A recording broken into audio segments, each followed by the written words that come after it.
Selanjutnya, saudara, akibat kayu gelondongan membuat jembatan tersumbat dan juga mengakibatkan banjir melanda sejumlah jalan lintas Aceh Tenggara menuju Kabupaten Gayo Luwes.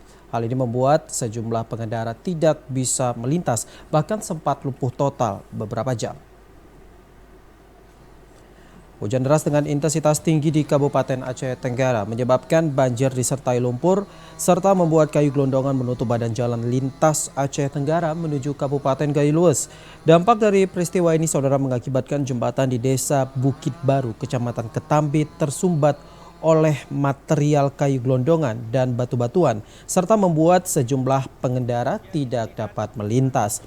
Setelah 1 jam warga berjibaku bergotong royong memakai alat seadanya.